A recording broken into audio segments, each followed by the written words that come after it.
नमस्कार, जय हिंद। आप सभी का स्वागत है। उम्मीद है आप बेहतर होंगे, खुश होंगे, प्रसन्न होंगे। आइए आज देख लेते हैं कि क्या हमें अखबार में पढ़ लेना चाहिए था और उससे क्या निचोड़ निकाल सकते हैं। थोड़ा एनालिसिस भी है, थोड़े फैक्ट्स भी होंगे, उन सबको अच्छे से पढ़ लेना चाहिए था। और ये सारे सेशंस यूपीएससी अनस्टॉपेबल के चैनल्स पे होते हैं और वहाँ पे हम लोग ठीक-ठाक इसका कवरेज कर लेते हैं, तो एक बार आके ज़रूर देखिएगा। आज की पॉजिटिविटी है, कहा जाता है, परोपकाराय सताम विभूतयः। और इसका मतलब है कि जितने श्रेष्ठ लोग हैं इस दुनिया में, जिनके पास दौलत है या फिर पैसा है या जो भी उनके पास एक वेल्थ है, वो हमेशा यूज़ करेंगे उसको दूसरे की भलाई के लिए ही। क्या आप भी ऐसे इंसान हैं जो दूसरों की भलाई के लिए लगे रहते हैं? ज़रूर बताइएगा नीचे कमेंट करके। और आइए आज चालू करते हैं इस सेशन को और आपको क्या पढ़ना था बता दें।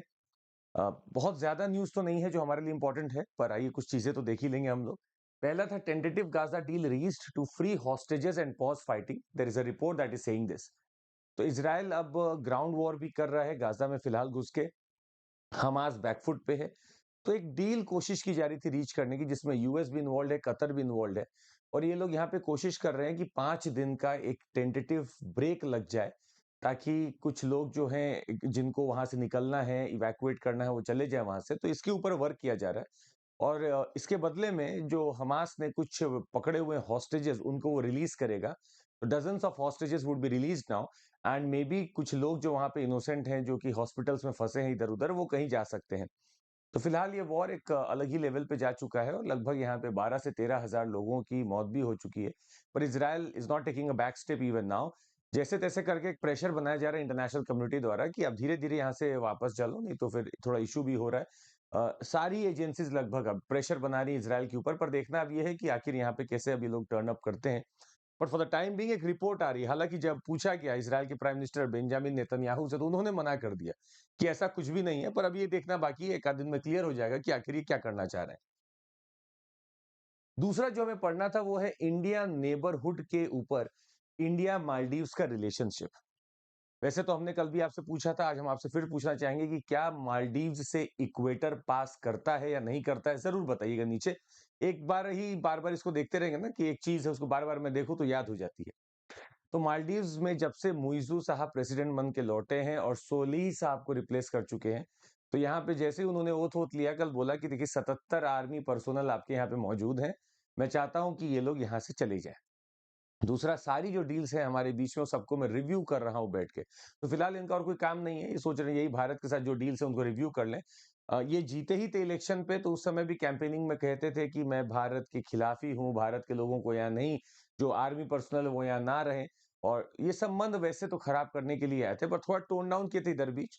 But let's see what it turns out to be. पर बहुत शायद चैलेंजिंग एक लग रहा है फिलहाल हमें। हम लोग कोशिश कर तो रहे हैं कोऑपरेट करने का, देखते हैं कितना वो कर सकते हैं, क्योंकि हमारे ही दिए हुए वहाँ हेलीकॉप्टर्स भी हैं, हमारे ही दिए हुए डॉर्नियर्स भी हैं।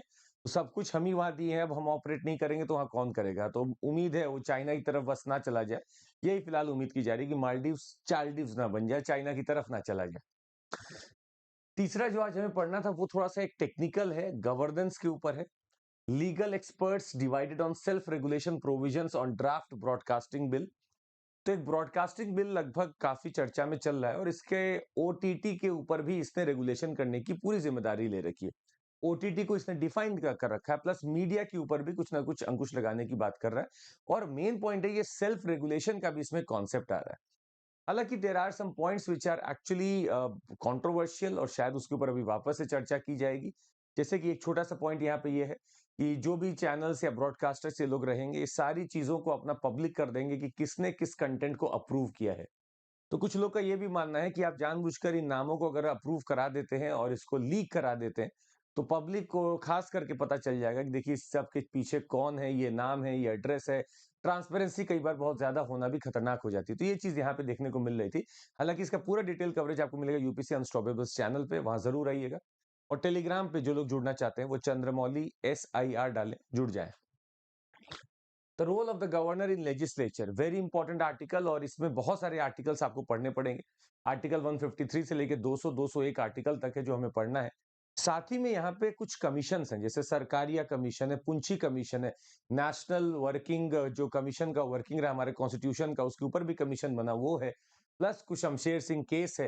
Lot of cases, lot of committees are there कि गवर्नर का आखिर रोल कहाँ तक है। नबाम रबिया केस भी है। तो सारे केसेस बताते हैं कि गवर्नर का रोल बड़ा इंपॉर्टेंट है, पर एक एम्बिट तक है, एक स्कोप तक है। उससे ज्यादा अगर वो ब्रीच करता है तो वो कहीं ना कहीं अपने दूसरे रोल में जा रहा है। It's not a governor role given by the constitution. Timeline की इसमें बात की गई है, तो आइए हम लोग चर्चा करेंगे यूपीएससी अनस्टॉपेबल चैनल पे कि आखिर यहाँ पे क्या हम लोग को लिखना था। गवर्नर का जो एक पोजीशन है उसके ऊपर एक चर्चा हो जाएगी। और ये लास्ट का एक टॉपिक हमें मिला जो बहुत ही बेहतरीन टॉपिक है, रोड सेफ्टी इन इंडिया के ऊपर है ये। और हम लोग के पास अभी हाल ही में एक रिपोर्ट आई है कि कुछ लाख लोग, लगभग अगर इसको ऐसा देखा जाए तो 34 लोग हैं, 34 people who are dying every hour every day. That's a very concerning thing. और हम लोग को कोशिश करनी है कि यहाँ पे कुछ हम लोग कमीशन या कुछ कमिटीज या फिर जो डिक्लेरेशन है वो पढ़ने हैं। जैसे ब्राजीलिया डिक्लेरेशन है, बड़ा इंपॉर्टेंट है, वो साइन हुआ था रोड सेफ्टी के लिए। हमारा भारत में खुद का अपना हाईवेज एक्ट है, उसको हमें देखना होगा। प्लस जितना अमेंडमेंट उसमें होता जा रहा है हमें वो भी देखना होगा। तो कोशिश करनी होगी हम लोग को कि एक ब्रॉडर फ्रेमवर्क के तहत क्या इससे लॉस हो रहा है, कैसे ठीक करना है, वे फॉरवर्ड क्या है, ये सारी चीजों को हमें देखना होगा रोड सेफ्टी के तहत। फिलहाल आपसे एक छोटा सा यहाँ पे क्वेश्चन है, ब्राजीलिया आखिर है कहाँ पे, किस देश में स्थित है, जरूर नीचे कमेंट करके बताइएगा। आज के लिए इतना ही रहेगा, जल्दी मिलते हैं आपसे यूपीएससी अनस्टॉपेबल चैनल पे। तब तक के लिए जय हिंद। और आपको बता दें, निरंतरता ही सफलता की कुंजी है, जो निरंतर है वही सफल है।